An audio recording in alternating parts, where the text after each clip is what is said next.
Today we're making honey whole wheat bread.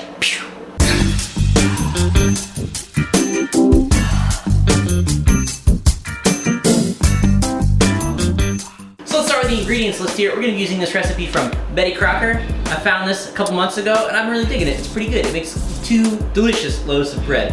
What does this whole recipe include? I don't know, let's check it out. I'll leave a link to the description at the bottom if you're interested. It says 2 packages of regular active dry yeast, and we'll find out exactly how much that is. I don't remember in teaspoons, but I got you. There's the yeast right there. We need a quarter of a cup of warm water between 105 to 115 degrees Fahrenheit, and that's what the thermometer is for. We need a half a cup of honey up over here. I've got this really fancy honey that I got from Montague, Louisiana. I don't know if that's how you pronounce it. Tell me if I'm wrong. Quarter of a cup of butter or margarine softened, and I'm using margarine. 3 teaspoons of salt. Boom, iodized salt. Why not? 2.5 cups of very warm water between 120 to 130 degrees Fahrenheit. Again, that's what our thermometer is for. 4.5 cups of gold medal whole wheat flour. Boom, I bought a whole new thing of flour earlier. 2 3/4 to 3 3/4 cups of gold medal all-purpose flour. I don't know if that's enough. Kind of?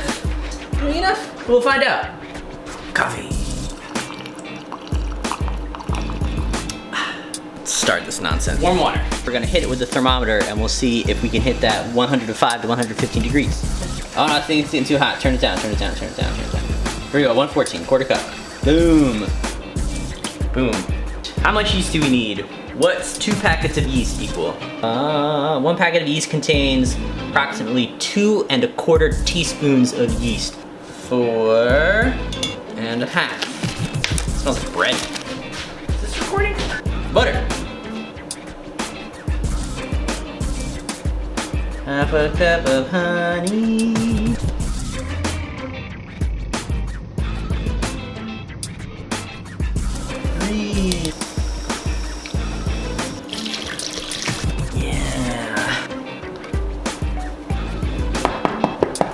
The yeast is starting to bubble a little bit too. Yeah, that's cool looking. This is gonna be delicious. Smells like bread. Beat with an electric mixer on low speed for 1 minute. Ah, it's getting everywhere. This isn't really made for this size, but it'll at least help a little bit. Hey Google, set timer for 1 minute. Pow! When that minute is up, you wanna beat it on medium speed for 2 minutes. Oh, too high, too high, too high. Let's set it to 2. 2's better. You gotta heat your coffee up because it got cold. 30 seconds of those 2 minutes are for coffee. You wanna mix in some of the all-purpose flour. And it asks us to start with 2¼ to 2 3/4 cups. And the idea here is to mix in enough whole wheat flour that the dough pulls cleanly away from the sides of the bowl. And it thickens. You'll notice that your mixer will start to slow down and get bogged down, so I usually turn it up a little bit. I think we're gonna have like just enough. Hey, how's it going? Oh God, it's cold.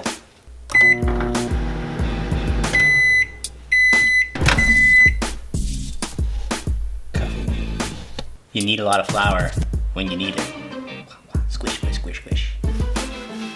Oh, I didn't put my apron back on. Where is my apron? Cats, what did you do with my apron? The goal here is to knead in the remaining ½ cup to 1 cup of flour. Not that clean coming off of the sides, but we're gonna put some more flour in right now. We got a good base of flour on the bottom here, on the work surface. So I'm just gonna roll that around on the work surface for a minute first. And then open this up and sprinkle a little more flour on. We wanna work in at least a ½ cup more of flour into this whole piece while we knead it. And we're gonna knead this dough in total for about 5 to 10 minutes. Let's see, I'm not a kneading expert by any means. Is there a technique to this? If you know a technique to kneading bread, please leave a comment below. You see it spring back into position? Yeah, that's what we're looking for. Smooth and springy. So now we want to grease a large bowl, and I'm using Crisco. It's hard to tell on camera, but if you can catch the bowl in the light, you can see if there's any smooth spots that don't have texture on them, that don't have shortening or grease on them. And that looks pretty good to me. So now we want to put our dough in here and roll it all around to make sure that we grease all of the sides. Then we want to cover it. Cool, and now we're gonna let this sit here and rise in a warm place. My kitchen's pretty warm today for about 30 to 45 minutes. Cool, so it's been a half an hour. Oh, it's been a little more than that. It's been like 35 minutes. And we can see that the dough has risen. It's risen so much actually that it created a little bubble. Boing, boing, boing. Generously greased as far as the recipe goes. 2 loaf pans. Gently push our fist into the dough. Deflate it. Oh yeah, did you hear it? Probably not, but oh, a little air came out. That was cool. Like it farted a little bit. Yep, and half like so. We're gonna put one half in one loaf. We're gonna put the other half in the other loaf. We wanna shape the dough into loaves until it takes up the whole loaf pan. Yeah, that works. And then we're gonna cover this again. Now we're gonna let this rise in the pans again for another 30 to 45 minutes.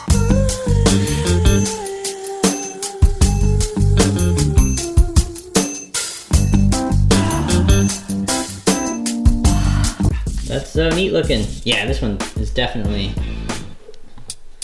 put more dough in this one than this one. So this loaf is gonna be a little bigger than this one is. So now we're gonna preset our oven to 375. Once that beeps, we be baking for keeps. What? Once that beeps, we be baking for keeps. What? What are you talking about? So we're gonna bake them in the oven at 375 for 30 minutes. When those 30 minutes are up, we're gonna reduce the heat down to 350 and bake them for another 10 to 15 more minutes. Hey Google, set timer for 30 minutes. All right, 30 minutes. Okay, here we go. Thank you.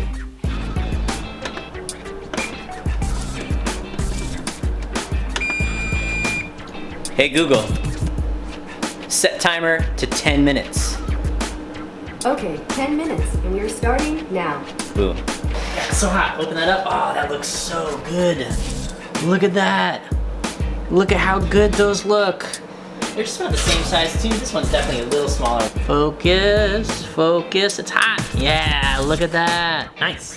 To tell if they're done or not, you take a little butter knife and gently tap the top. Oh yeah. That's it, they're done. Cool, let's take them out. And we're gonna take the loaves out of the loaf pan and we're gonna put them on a drying rack to dry. To this part, I like to take a spatula, push it into the edges to loosen the bread from the edge of the pan. And we're gonna turn it upside down so it slides out onto the drying rack. Boom, just like that.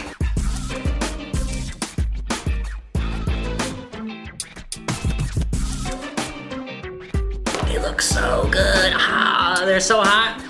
They smell delicious too. You gotta wait. We wanna let them cool for 1 hour. So what am I supposed to do for a whole hour while I wait for these to cool down?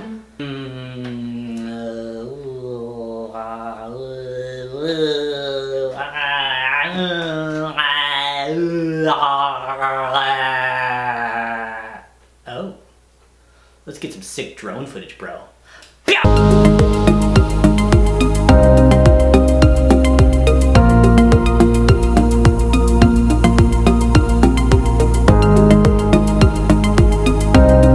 Sufficiently cooled, it's time to slice it up, see how it looks. We'll do the binging with Babbish style cross section. So now we're going to take our bread knife, and be sure it's a serrated bread knife. The only reason you should use a serrated knife is for cutting bread. There's no other reason. And slice it down to the bottom. And let's take a look at that cross section. Oh yeah, that looks great. It does look really good actually. Yeah. Did you want both on here? Yes. Jelly and clouded cream? Yes, please. And then you hand it to your wife for a taste test.